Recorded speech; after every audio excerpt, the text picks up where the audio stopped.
Hey guys, I'm sitting here with Jennifer Nicole Stang, writer, creator, director, and also star and everything else of the Dream series, which you can find on YouTube and on her website. So, what exactly inspired you to come up with the Dream series?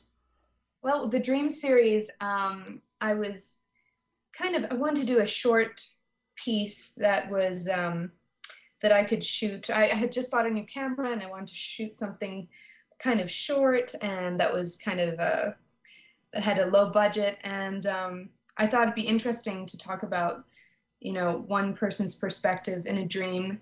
And basically, I didn't really think when I was writing it, the first episode, it was kind of stream of consciousness.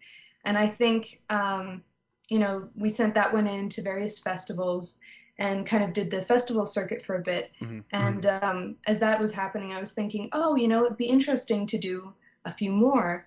And I thought, oh, yeah, let's do another one in a different situation with a different kind of theme or message or feeling behind it. So I just it just kind of started flowing. And actually, we just shot the fifth episode on Friday. So that was really fun because we used a green screen and we're stepping it up a little bit. And we worked with some great people. We had an amazing makeup artist. It was just a blast. So yeah, it's just kind of a fun platform to try things out visually and explore kind of different ideas. So yeah.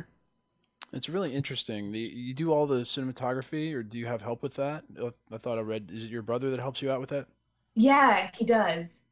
Yeah, we kind of share that job between us. And yeah, we've been trying to just kind of whenever the feeling takes us, go out. I think we were testing lenses on the Gypsy on the fourth episode, and he and I just went out and we shot in different places, and I put it together afterwards. I kind of had an idea to begin with, but sometimes, yeah, sometimes it starts with a story, and then other times I just kind of let the editing happen, let the visuals happen first, and then write something afterwards. So it's been a fun experience. Also, it's been easy as well, organizing everything. He and I kind of working together, and then on the fifth episode, we had a bigger crew. So that was a lot of fun to kind of change it up and have something a little bit more prepared. That's really cool. Every episode seems to be getting a little more intricate, the way that everything's kind of produced. Um, like you said, you're stepping it up. um, I try every time. I mean, also I started as a performer first, mhm. so I got into the technical side of filmmaking um, only in when I started my production company in 2011. So I kind of jumped on board. I didn't know a thing about, the camera at all, and everything was overwhelming for about a year. And I learned myself and through actually mentors, through I have a Red Dragon right now. And so through the Red community, I learned a lot through their blog. It's been really great. And so I've kind of been learning along the way as well and trying different things. So I think it's just been kind of a great opportunity for me to kind of jump in there and just learn a lot of stuff. So hopefully, I can improve each time. Yeah, that's one of the most fun things of doing things on your own is actually learning and finding out a little bit more every time out. Hmm. And then the more you learn, the better it looks, and you can actually see if you can because you have a record, you can go back to your work from the early days and then compare it to Yeah, your most recent stuff, and it's almost mind-blowing sometimes how much better you become over the years. That's absolutely. that's something I've found anyway. And I'm not talking about found with your work, but that's something I found with my own work. Oh, I've noticed with mine too, Okay, well, for sure. I still think the lake was amazingly well shot. It looks amazingly beautiful. It really does. Thank Um, you. oh, you're welcome. But the every single new episode looks even better than before. And the other thing that really impressed me with not just the film series but everything else you do is the you do composing, you do the music as well. Yeah, I actually started out as a singer-songwriter Okay. back on the East Coast, and I did that for a number of years. So I kind of felt at the time it was just not enough, And so I just wasn't completely satisfied, and I tried a bunch of things until I kind of discovered directing. But what I love about filmmaking in general is that I can kind of, put my finger in every pie, and I can still do a lot of composing, and I love composing for film. I've actually done that for other clients and other people's projects, and it's just a blast. You uh, kind of get a vibe from the scene, if it's a drama or comedy, or little nuances, and it's kind of like what do you call it, it's like I was going to say spot writing. It's not spot writing, I can't even think of the term. Anyway, oh, it's target writing. So with target writing, I find it actually easier than just kind of writing something just from the top of your head. Hmm. So, but in any case, it's really fun for me to kind of keep that muscle working. So I really enjoy it. Yeah, the soundtrack of each episode, is it not available on iTunes? Actually, you know what? It's almost September, so I'm going to say it, but we are officially announcing that it is on iTunes tomorrow. Oh, is it really? So, There you yeah, go. it's actually on there right now. Awesome. Yeah, Yeah. I thought I saw it on there. I didn't know if it was already like released Yeah. officially or not, but I looked because I was honestly looking for the music to download because I really like the soundtrack to pretty much everything that you've done so far. And that's one of the things seriously that jumped out at me was the music's especially like ethereal. It's just really awesome sound and stuff. Um, and you can sing too, which is crazy. I don't know how are you so talented. It's ridiculous. Um, seriously, you do like every aspect of production. You said you do acting too, right? You've done theater. Yes, I love acting, and that's kind of what led me to filmmaking. Um, uh, my brother and I and a friend of ours, we were trying to get into the union as actors, Hmm. and so we put a little film together. We wrote it in 5 minutes. It wasn't very good, but we shot it. We did it anyway, and it's actually pretty hilarious to watch now. It went from 17 minutes down to 7. We had to edit a lot of it out, but it was a riot. But yeah, so we were doing that to get into the union, and it was the last day of shooting, and I was I started taking control of the camera, even though a friend of ours was kind of technically, you know, the DP. And so I was like, oh, we really need this shot. It's so important. And so I was just kind of taking it very seriously. Right. And I just realized I like being behind the camera, I think, more. Hmm. Well, not necessarily more. I think it was just new for me, and I think that was just really exciting. And then I still act. That's a lot of fun when I get to do that still. It's a blast, but really my passion is filmmaking and directing. So, but I I still love I acting. love doing in front of camera stuff, but I found that being behind the camera is cool because you get control of a lot more. And the Mhm. other thing is, as someone that loves to edit personally, shooting it is basically like editing in your mind, first of all, right? Because you have to see what you're going to be editing later, and then you have That's to, exactly right. yeah, you have to shoot everything with the editing process in mind. So you basically have to, I don't know, you have to kind of put everything in together mentally throughout the entire project, and that's something I like Exactly. to do. But Exactly. Yeah, it's really interesting, and I really like the whole process. That's also why I like editing, because you prepare, you do a lot of storyboards and pre-production, and you think it through as as much as you can, and then you get on set, and it's great if you're over prepared, because then of course if you already have the full film in your mind, you can edit, you've already edited it in your mhm, head, and you can get it done kind of efficiently. But at the same time, what I like about um, being on set is that sometimes that plan just flies out the window, and something spontaneous happens and you go with that. And I think it just the day of the shoot, it has a life of its own. Um, and you just kind of have to go with that too, especially with actors. How I like to work with actors is to give them a lot of space to try stuff out. mhm. And we discuss, beforehand, of course, what the scene or the scenes need. Um, but really, I like to see, what they come up with in the moment. And sometimes it changes drastically, or sometimes, you know they create something that I haven't imagined. But usually, when that happens, it's a great thing. It's even better than I imagined. So then it kind of changes again in the editing process and it becomes something a little different. Um, Not always, but sometimes. So it's really fun seeing kind of where it goes. Now you worked. Speaking of actors, you worked with Livy. Help me with her last name. Is it Stubenrosh? Stubenrauch? Okay, so she played young Anna in the movie Frozen. Yes, she did. And did you cast her before that came out, or did you see her in the movie or hear her in the movie and want her in the part, or was that? Well, it's kind of a funny story. We did a casting call through the breakdowns and through Actors Access, and we were looking at different little girls ranging from like 6 to 12, and we were kind of we also had like in-room casting and everything, and she really stood out. She sent a video audition to us and she really stood Oh, out. She cool. was very professional. She was very spontaneous and had a lot of layers, and she was very playful. And I had no idea she was in this film, by the way. Really? I was completely out of the loop. I didn't know what Frozen was. I didn't know Disney, had, produced this film.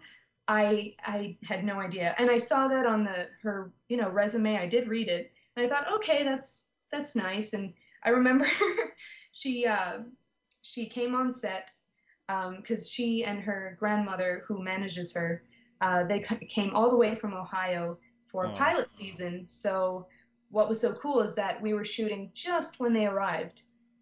We planned to shoot then, so we were, able to have her for the project, which was wonderful. But she told me on set, she said, "Oh yeah, I was the voice of young Anna in Frozen." I was like, "That's great." I had no clue what it was.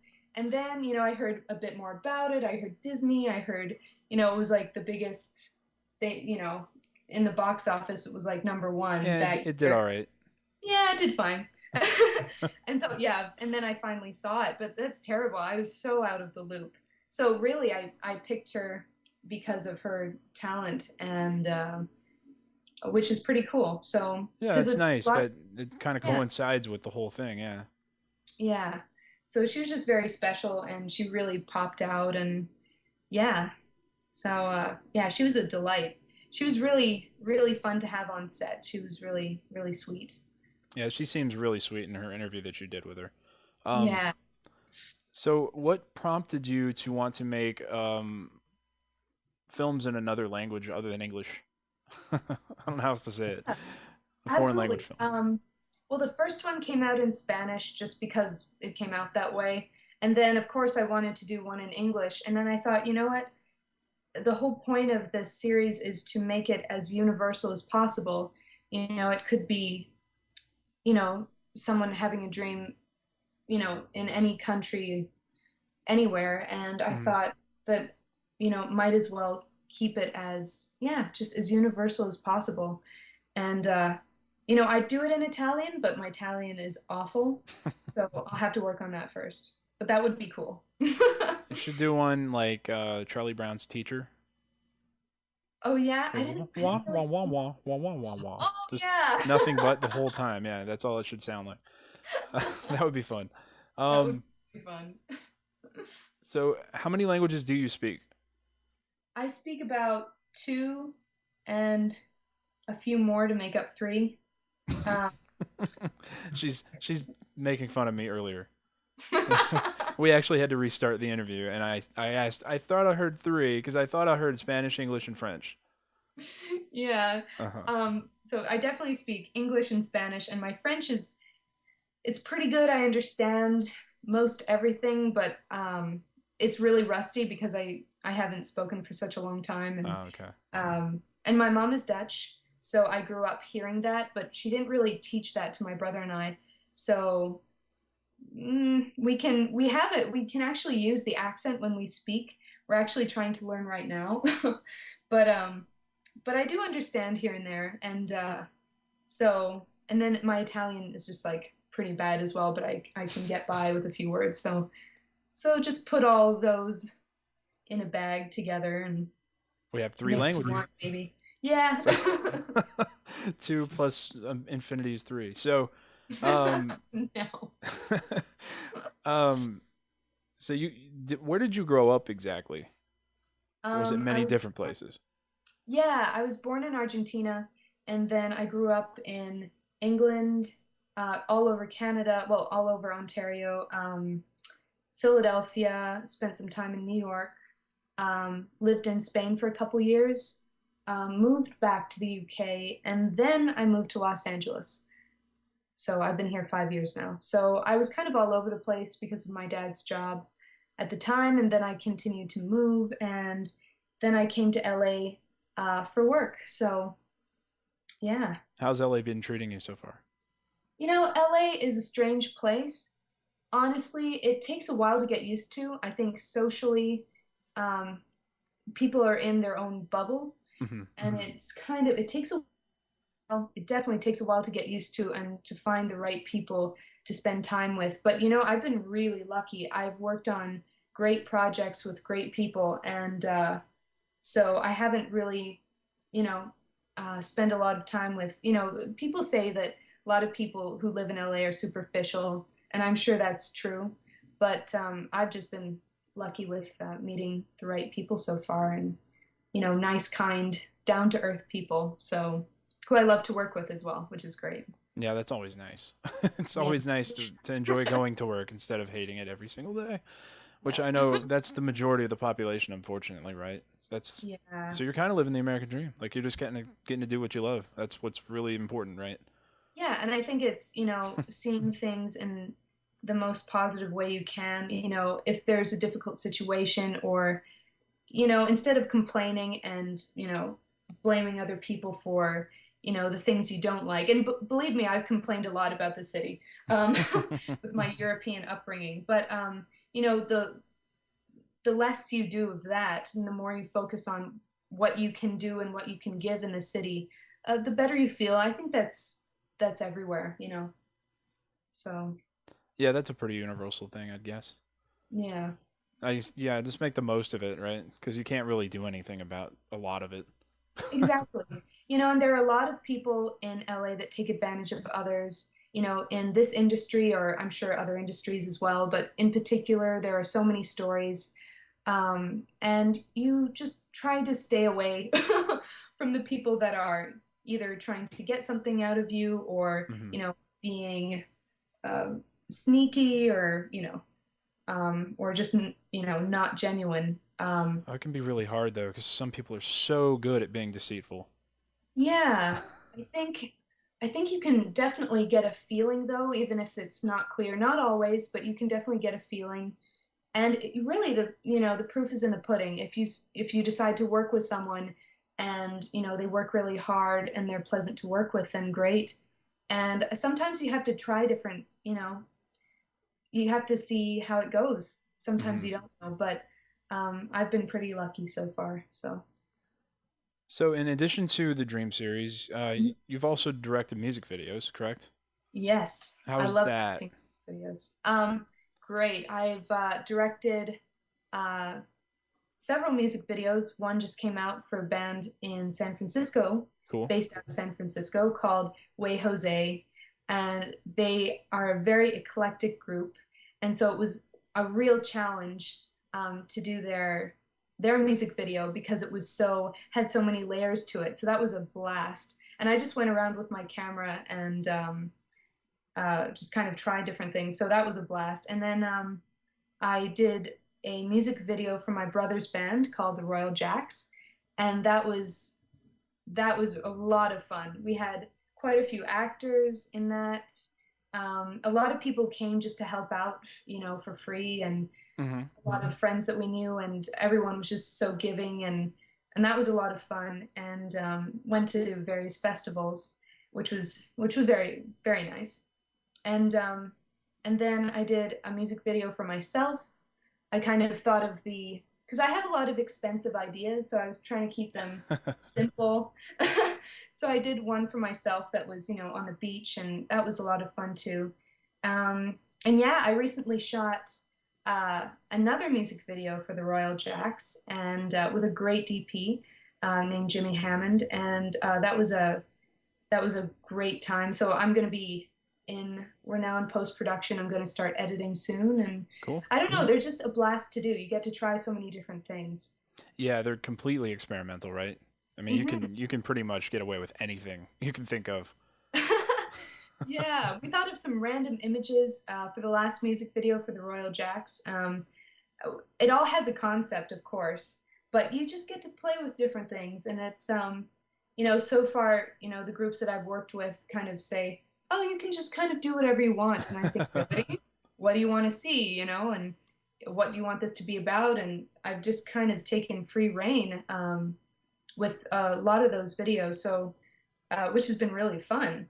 Um, so it's been a blast. I love doing music videos.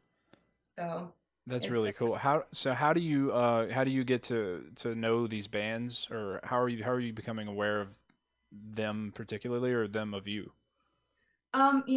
generally so far it's been word of mouth.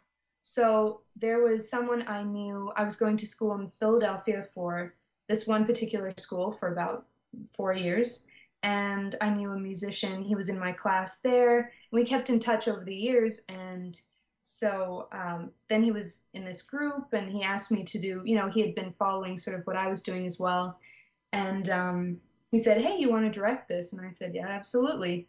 I heard the song "Broken," and it was just so much to it. So I said, "Of course." So yeah, it's been word of mouth so far, which has been cool. That is very cool. It Yeah, speaks well of you too, because they're obviously happy with the job you're doing, which is the best thing that you can get out of something like that, I think.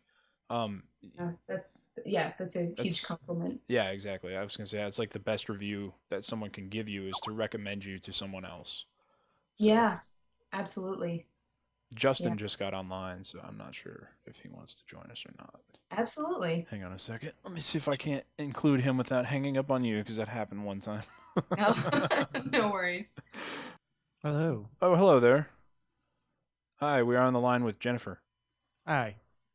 Hi, Justin. Yeah, pardon my late arrival. No worries. Mr. Tardy. Yeah. So we were just discussing her dream series, which you saw, which is really cool, hmm and then Yeah. we just talked about her directing music videos. Oh, okay, awesome. And Jennifer, I was actually going to ask you next. What are some of your musical influences? I grew up, my parents were into all kinds of different music from all over the world. And so I would listen to, Ravi Shankar, and then like, my dad loved classic rock, so a lot of Led Zeppelin. And they also listened to, you know, um, Celtic music. And so there was a lot of Lorena McKennitt, and then who does kind of a mix of Celtic and sort of her own style. And I got into all sorts of different things. Tori Amos was a big influence. My dad introduced me to her Mm-hmm. because I play piano, and so she was a huge influence. I think it really, I think what's interesting is that kind of growing up all over the place, like especially in the UK, they listen to a lot of different kinds of music, whereas I think in the States, they ask you kind of what type of music you like to listen to. It's different because it's a bit more like the stations in the UK are more eclectic. Um, so it's just, I don't know, it's a totally different way of kind of experiencing music over there. So I was, lucky enough to kind of experience different music, like in Spain, flamenco. I actually studied to be a flamenco dancer, and I was in a company for um, for a while, and yeah, it was just beautiful music, and I hadn't actually really, I didn't grow up with it specifically. I had heard it a little bit here and there, and it was just a whole new world to me. So that was cool. So I think that's influenced me as well. Latin rock, I love Latin rock. Um, Gustavo Cerati is phenomenal. He's like the Sting of Argentina, I'd say. Yeah, he had a big group in the 80s called Soda Stereo, and They they were were kind of like the they weren't called La police-ish. Policia. Not quite, but yeah, they're phenomenal. So yeah, just all kinds of different things. So Very cool. yeah. What is it like directing yourself?